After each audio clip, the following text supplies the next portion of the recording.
What if everything you thought you knew about your comfort zone was a lie? For years, we've been told it's a safe space, a haven. But what if it's actually the biggest trap holding you back from your true potential? Get ready to shatter your illusions. I want you to get really quiet for a second. I want you to think back to the last time you felt deeply, profoundly stuck. Not in a dramatic, life is falling apart kind of way, but in that quiet, background noise kind of way. The kind of stuck you can almost ignore, where everything is fine. Your job is fine. Your relationships are fine. Your routine is fine. But there's this whisper, this little voice in the shower, or in the last few moments before you fall asleep, that says, is this really it? Is this all there is? Does this seem familiar? I built a palace in that fine. I lived there for years. I had my comfortable routine down to a science. My same coffee mug, my same route to work, my same podcasts, my same takeout order on Thursday nights. I was a master of what I called stress management. But let's be real, I hadn't managed stress. I just become a master at avoiding anything that caused stress. Anything uncertain. Anything that carried the faintest risk of failure or judgment. I thought I was practicing high-level self-care. I thought I was protecting my energy. But I was wrong. I was in a gilded cage, and I was the one who had lovingly polished the bars every single day. But let me tell you about my friend Maya, because her story is the one that pulled back the curtain for me. The anatomy of a cage, how we build our own prisons. Our comfort zones aren't built in a day. They aren't constructed with dramatic, life-altering decisions. No. They're built brick by invisible brick through thousands of tiny, seemingly insignificant choices we make every single day. That extra 15 minutes of scrolling in bed instead of reading something that challenges us. Saying yes to a social event when our soul is screaming no. I need rest because we fear disappointing others. Choosing the familiar route home, day after day, instead of the one that might show us a new park, a new shop, a new face. Choosing silence in a meeting when we have an idea. Because what if it's stupid? These are the microscopic, fear-based decisions that build what feels like an impenetrable fortress round our lives. And the craziest part, we decorate this fortress to make it feel like home. We hang pictures of someday on the walls and tell ourselves we're being responsible or practical. We convince ourselves that this safety net is actually the main stage. Ring a bell. You know the feeling, don't you? This brings me back to Maya. You probably already know her. She might even be you. Maya was a brilliantly creative graphic designer who had, without even realizing it, mastered the art of playing it safe. She worked at a stable, respectable company where her talent was appreciated but never truly challenged, never pushed to its edges. Her days followed a perfect, comfortable, soul-crushing rhythm. Clock in, complete her tasks efficiently, eat lunch at her desk, clock out. No surprises, no stress, and critically, no growth. She had what most people would call a good job. But every evening, as she scrolled through design portfolios filled with bold, innovative, messy, and breathtaking work, she felt this quiet ache right in the center of her chest. It wasn't jealousy, it was grief. Grief for the artist she knew. Deep down, she could be, but was too comfortable and too terrified to become. I feel like I'm watching my own life from behind a thick pane of glass, she told me once, her voice barely a whisper. I can see what's possible. I can see this vibrant, colorful world out there, but I can't touch it. I can't get to it. And the most painful part is, I'm the one who installed the glass. The Stoic awakening, an ancient antidote to modern complacency. Now, here's where it gets interesting. This feeling of being trapped by our own comfort isn't some new, modern phenomenon invented by the self-help industry. The ancient Stoics, think Roman emperors and former slaves, understood this human tendency better than we understand ourselves today. While we're busy building higher walls and thicker windows, Stoic philosophy offers us a sledgehammer. And better yet, it teaches us how to use it. Marcus Aurelius, one of history's most powerful men, who could have had any comfort he desired, wrote in his private journals, "The obstacle is the way." He wasn't just being poetic. He was expressing a fundamental, gritty truth about human potential, that the very thing we avoid, the very barrier that seems to block our path, is the path. It's not in spite of the challenge that we grow, but because of it. The Stoics practiced something radical called amor-fati, the love of one's fate. Now, this isn't about passive acceptance or a lazy resignation to whatever will be. No, here's the twist. It's about actively, passionately embracing everything life throws at you, especially the difficult, uncomfortable, and messy parts. Because they understood something we've forgotten. Comfort doesn't build character, challenge does. Smooth seas don't make skilled sailors, do they? They just make bored ones. When Epictetus, a man born into slavery, taught that it's not what happens to you, but how you react to it that matters, he was giving us the ultimate key to emotional intelligence. He was showing us that between any stimulus, a criticism, a failure, a fear, and our response, there is a space, a choice. And in that space lies our entire freedom and our power to choose who we want to be in that moment. The practice of intentional discomfort, rewiring your default settings. So how do we translate this 2,000-year-old wisdom into our modern, Netflix and chill lives? How do we turn profound philosophy into practical, daily habit formation? Let me share with you what I call the 3 Stoic challenges, simple but profoundly powerful practices that can help rewire your relationship with discomfort. First, there's the practice of voluntary hardness. The Stoics would intentionally, deliberately expose themselves to minor discomforts. Seneca, an incredibly wealthy man, would sometimes live on a diet of bread and water and sleep on a hard floor. Why, you'll never guess what happened next. It wasn't masochism. It was a drill, a training exercise, to remind themselves that they could endure hardship by choice, so they would never be broken by hardship by force. They were building resilience on their own terms. You know what this looks like today. It's taking the stairs instead of the elevator. It's turning off the air conditioning and rolling down the window on a warm day. It's walking in the rain without complaining, just feeling it. It's deleting your favorite app for a weekend. These small, voluntary acts build what I call discomfort resilience, the muscle memory that teaches your nervous system. I am safe, even when I am not perfectly comfortable. Second, there's the evening review. This is your tool for mental clarity. Every single night, as you're winding down, ask yourself these 3 Stoic questions. Where did I play it safe today? Where did I choose comfort over courage? Where did I lean into difficulty? Where did I embrace a small challenge? And most importantly, what would one act of courage look like for me tomorrow? This isn't about self-judgment. It's about building awareness. You can't change what you don't see.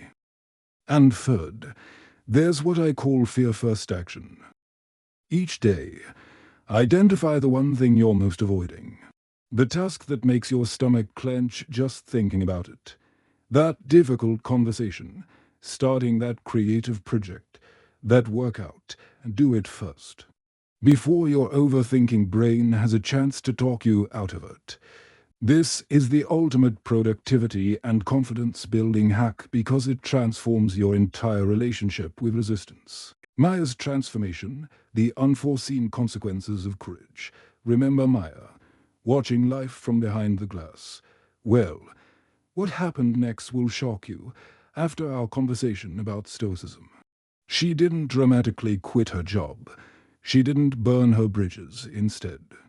She became a secret agent of courage in her own life. She started implementing these micro-stoic challenges. She began with something seemingly trivial. She committed to creating one original, just for her design composition every single morning before she even checked her email. No brief, no client. No rules, just pure, uncomfortable, unjudged creativity. The first week was pure agony. Her inner critic was a screaming tyrant. "This is terrible." It shrieked. "You've lost your touch. Who do you think you are?" But she persisted. She embraced the Stoic concept of focusing only on what she could control. Her effort, her discipline, not the outcome, not the quality. Then she took a monumental leap. She started sharing this personal work online. The vulnerability was physically terrifying. Her heart would pound as she hit post. But something incredible began to happen. With each small, trembling act of courage, her sense of self-worth began to slowly, gently detach from external validation. She was creating for the sake of the process itself, for the sake of her own growth. Not for likes or compliments. And then the plot thickens. Her personal work, this raw and filtered expression, started getting genuine notice. Not just from friends, but from industry leaders she admired. One particular piece, a digital collage about invisible walls, struck a chord and went semi-viral in design circles. A former client saw it and reached out with an offer for a project that was light years more interesting, more challenging, and more aligned with her soul than anything she'd worked on in years. But here's the real victory, the one that matters. When that dream offer came, Maya was ready, not just because her portfolio was now stronger, but because she was stronger. She had built the confidence-building and assertive communication muscles to negotiate better terms, to set clearer boundary setting, and to articulate her creative vision with a conviction that came from knowing who she was, not who she was supposed to be. The science of growth. Why your brain craves discomfort. Now, you might be thinking, this sounds nice and philosophical, but is there any real science behind this, believe it or not? Modern neuroscience doesn't just support the Stoic approach, it proves it. When we consciously step outside our comfort zones, we're not just building metaphorical resilience. We are literally, physically rewiring our brains. This is called neuroplasticity, the brain's incredible ability to form new neural pathways throughout our lives. And what stimulates it most powerfully? Novelty, challenge, learning, discomfort. Every time you do something that feels uncomfortable but safe, like public speaking, learning a language, or even having a tough conversation, you're strengthening the neural circuits for handling uncertainty. You're telling your brain, this is important. Build more connections here. This is where mindfulness and positive psychology intersect with ancient wisdom. When we consciously choose manageable discomfort, we activate what psychologists call stress inoculation. Think about it. Just like a vaccine introduces a tiny, manageable amount of a virus to build a powerful immunity. Voluntary challenges build your psychological and emotional immune system. You are quite literally inoculating yourself against fear and anxiety. Studies on habit formation show that the neurons responsible for new behaviors actually fire faster and more efficiently with each repetition. So that initial, gut-wrenching discomfort of speaking up in a meeting or starting a new workout routine, that's not just a feeling. That is the literal, electrochemical sensation of your brain building new pathways, expanding its own capacity. Your personal revolution, a practical blueprint. So where do you begin when the cage feels so familiar? How do you start dismantling the walls when you've been living within them for years, or even decades?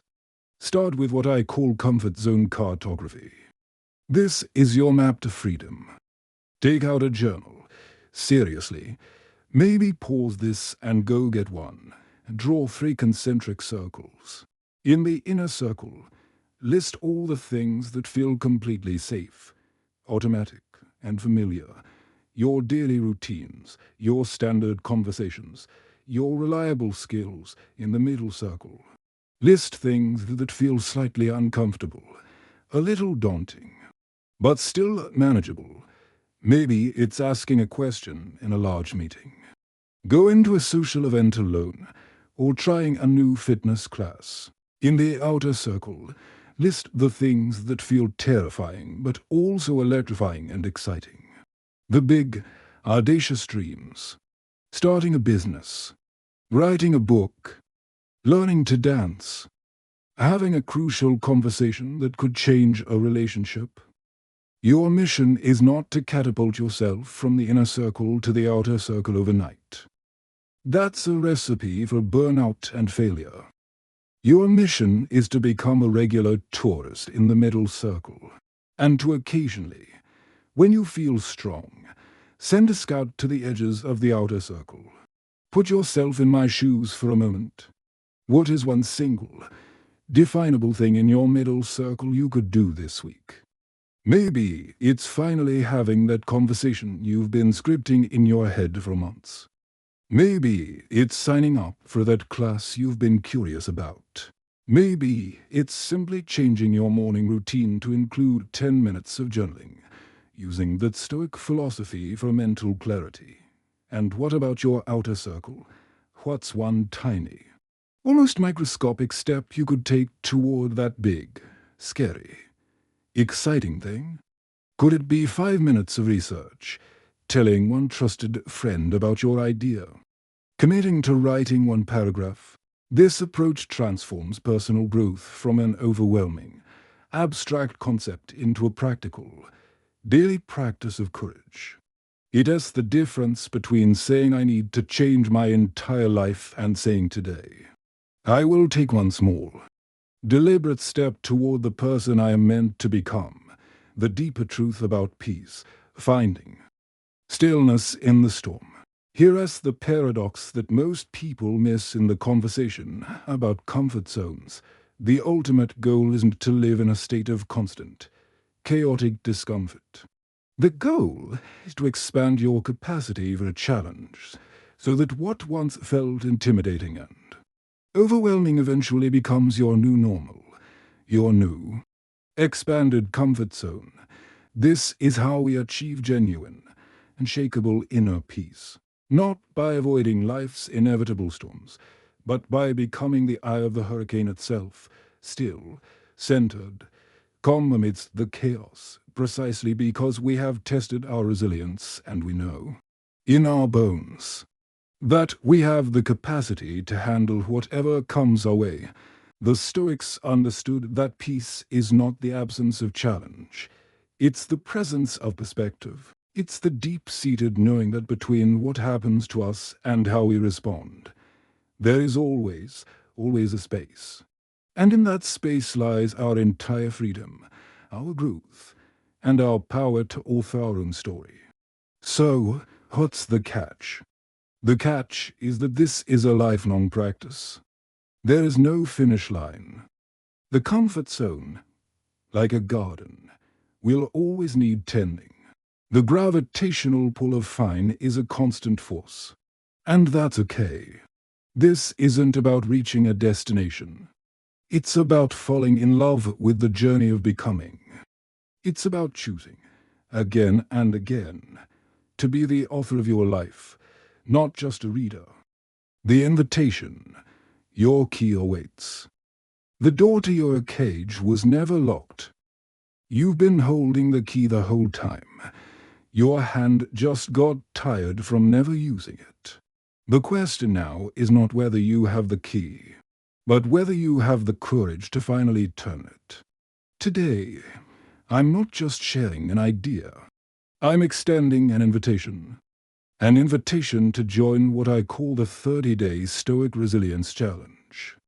For the next 30 days, commit to one small, intentional act of voluntary discomfort each day. It doesn't have to be dramatic. It just has to be deliberate. It has to scare you, just a little. I want you to share your commitment in the comments. Let's be specific. My first step is to have that conversation with my partner. My first step is to write the first page of my business plan. My first step is to speak up in the team meeting on Monday. Let's build a community not of comfort, but of courage. A community where we don't just celebrate the wins, but we celebrate the attempts. The showing up, the trying, the failing, the getting back up. Because that is where the real growth happens. Because the truth is, your comfort zone was never keeping you safe. It was keeping you small.